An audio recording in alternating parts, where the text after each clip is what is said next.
Hello students, आज हम करने जा रहे हैं electromagnetic waves, class 12th, chapter number 8।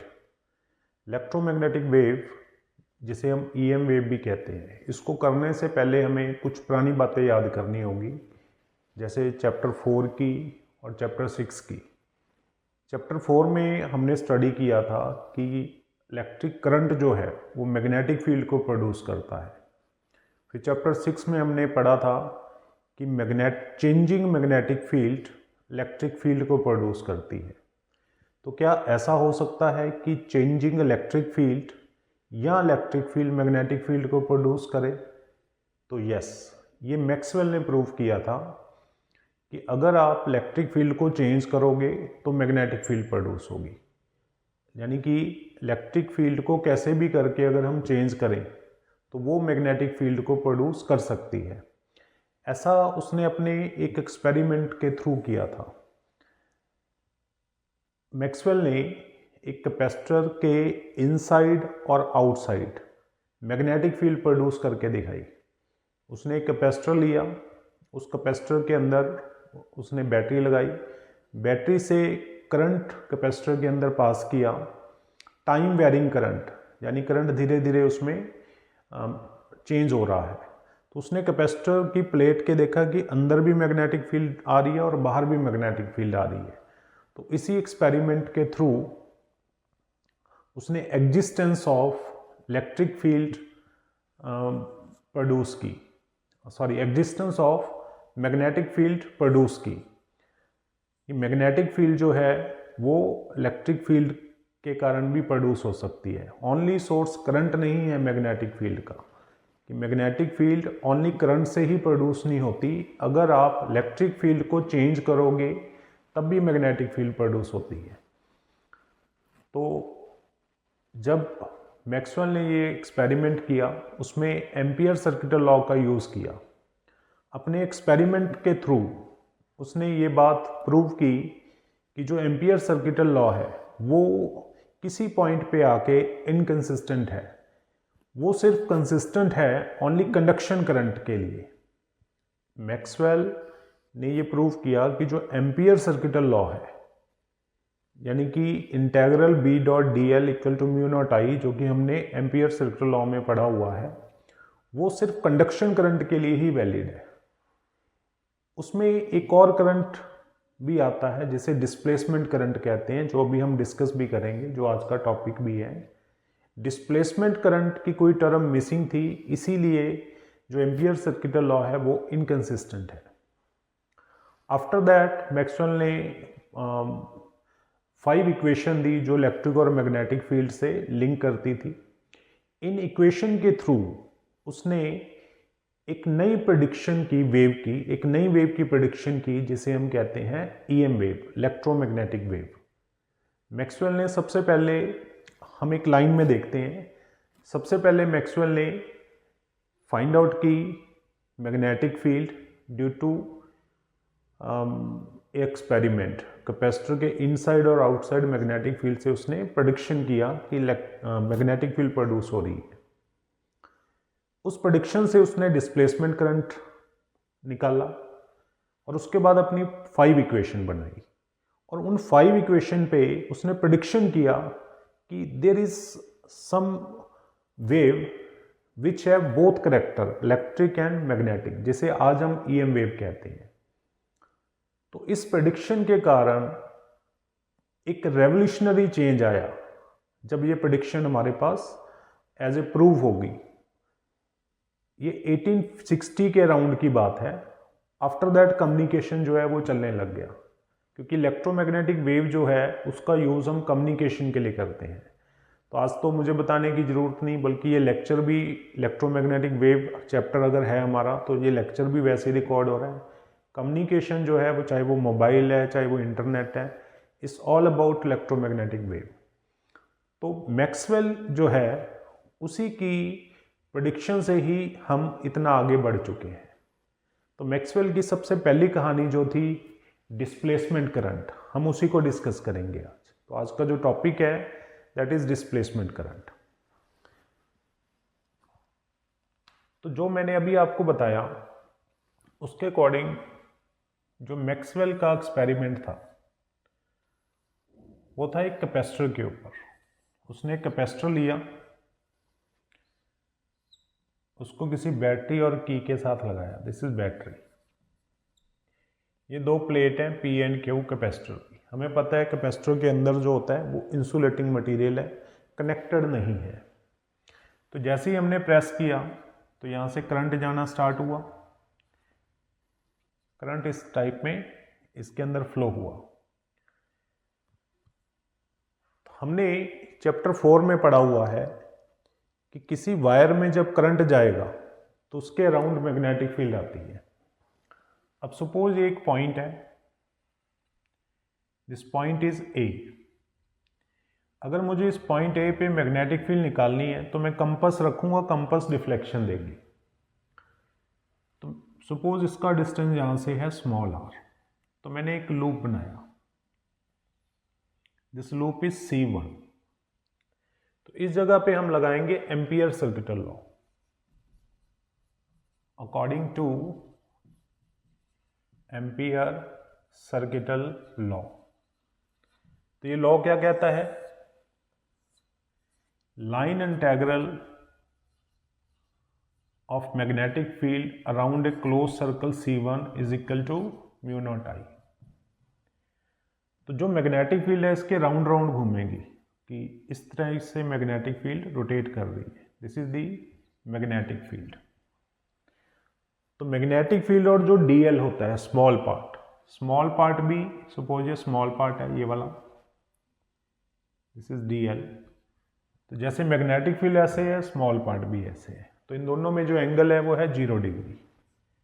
सो बी डीएल का इंटीग्रेशन होके एल आ गया, एंगल है 0 degree, is equal to mu naught I. ये आई इसमें फ्लो कर रहा है जिसे हम कहते हैं कंडक्शन करंट। मैं अभी आपको बता रहा था कि एम्पियर सिर्फ इस करंट के लिए वैलिड होता है। तो अगर मुझे ए पे मैग्नेटिक फील्ड चाहिए तो यहाँ से मैग्नेटिक फील्ड की वैल्यू हमें मिल जाएगी। अच्छा, डीएल जो है इसका जब आप इंटीग्रेशन करोगे ये बन जाएगा आपका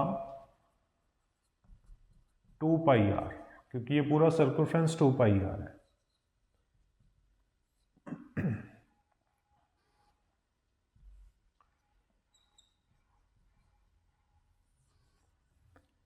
तो ये मैग्नेटिक फील्ड आ गई बेटा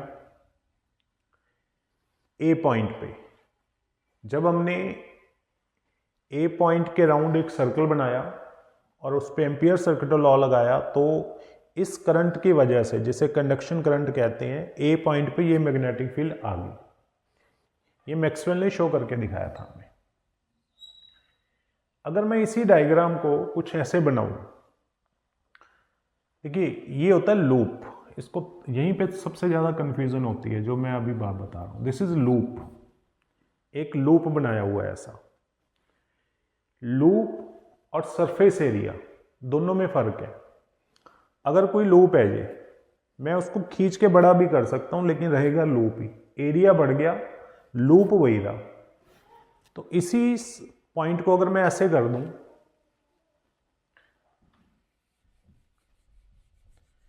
मैं डायग्राम थोड़ा छोटा कर लेता हूं यहां पे। सेम डायग्राम मैंने यहां बनाया,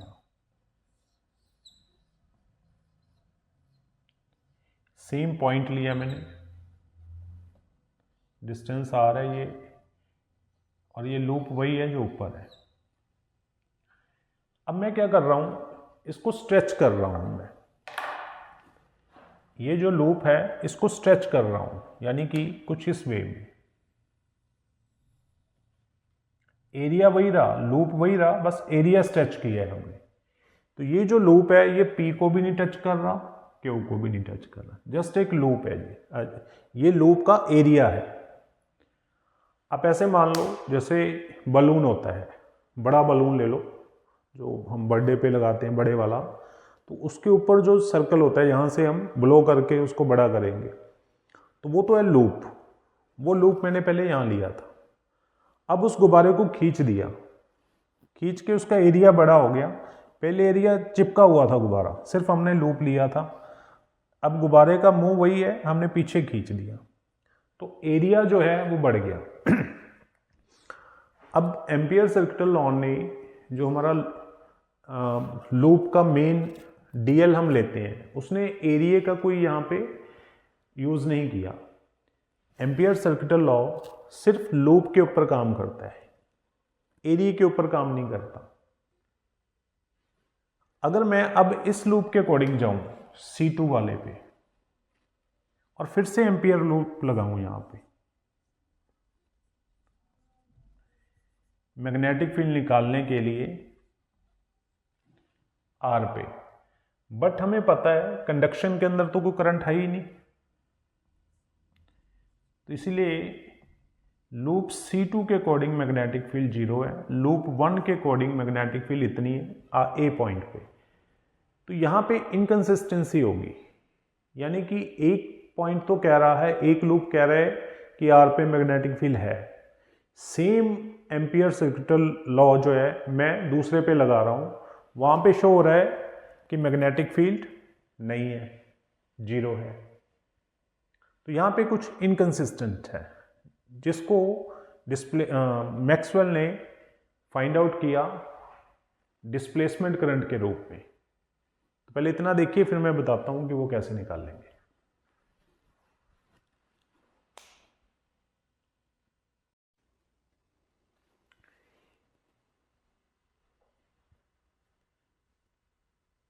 तो अब देखिए डिस्प्लेसमेंट कैसे निकलेगा। डिस्प्लेसमेंट करंट, ये वाला पोर्शन मैं ले लेता हूं।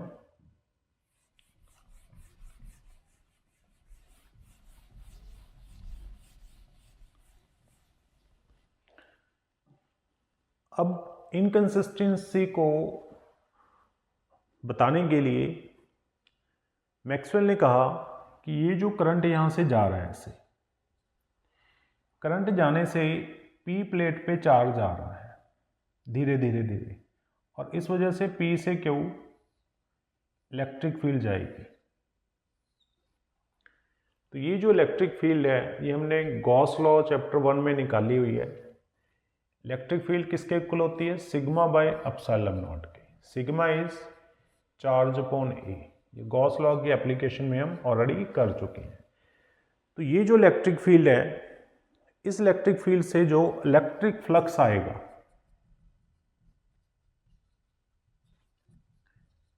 उसकी वैल्यू होती है E इंटू ए। E की वैल्यू है Q upon A epsilon naught into A, ये कट गया, ये आ गया क्यू बाय एप्सिलॉन नॉट। तो ये जो फ्लक्स है इमीडिएट नहीं आता, जैसे जैसे यहाँ से चार्ज आता गया वैसे वैसे ये फ्लक्स भी धीरे धीरे इंक्रीज होता रहेगा, यानी कि टाइम के साथ चेंज होगा। तो जो time rate of change of flux है उसको आप क्या लिखोगे? D upon D T Q by epsilon, ये 1 बाई एप्सिलॉन आ गया, this is D Q by D T. So D Q by D T is equal to epsilon naught D phi E upon D T. तो यहाँ पे क्या show हो रहा है कि जो चार्ज पी प्लेट पे आ रहा है वो टाइम के साथ धीरे धीरे चेंज हो रहा है, और फ्लो ऑफ चार्ज या change in charge with respect to time को हम करंट कहते हैं। तो ये खाली जगह पे आ रहा है क्योंकि कैपेसिटर के अंदर तो खाली जगह है, तो चार्ज के चेंज होने से टाइम के साथ जो करंट प्रोड्यूस होता है उसे हम डिस्प्लेसमेंट करंट कहते हैं। This is the displacement current जो एम्पियर सर्किटल लॉ मिस कर रहा था अपने लॉ के अंदर, क्योंकि एम्पियर सर्किटल लॉ यहाँ से लेके जहाँ जहाँ पे ये वायर है वहाँ तक तो ये वैलिड है, मतलब ये भी वायर है, ये भी वायर है, ये भी वायर है, ये पूरी वायर है, सब जगह पे वैलिड है, बस अंदर तो वायर ही नहीं है, करंट ही नहीं है, तो वहाँ पे कैसे वैलिड होगा? अच्छा, अगर करंट यहाँ से जा रहा है और उधर से भी आ रहा है तो इसका मतलब इसके अंदर भी कुछ होगा जो एम्पियर मिस कर रहा था, जिसको मैक्सवेल ने फाइंड आउट किया। तो ये जो इसके अंदर जो करंट आएगा वो भी इसी डायरेक्शन में होगा, ये होगा डिस्प्लेसमेंट करंट। तो जो नया रूल बना एम्पियर का, जिसे हमने कहा मैक्सवेल एम्पियर सर्किटल लॉ, वो क्या बना कि B dot D L is equal to mu naught I plus I D. So this is the exact formula of Ampere which is modified by Maxwell. क्योंकि ये सोचने वाली बात है ना कि कैपेसिटर के अंदर तो कुछ है नहीं और करंट वहां से आ रहा है. अगर एम्पियर लॉ सही है तो ये सब जगह सही होना चाहिए ना.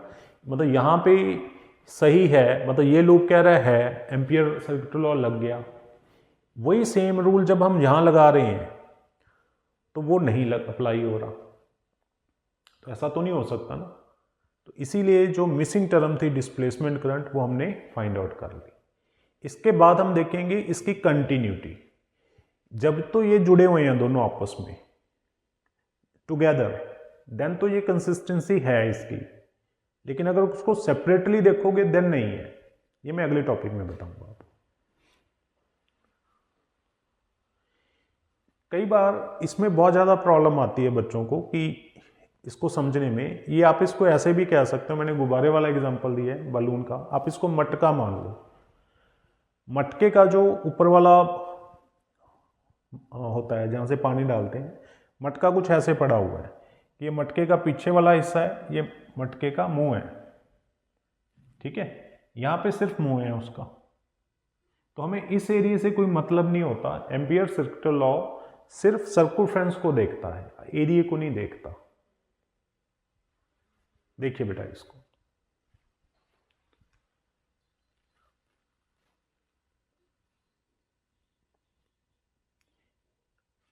नेक्स्ट टॉपिक स्टार्ट करते हैं अभी.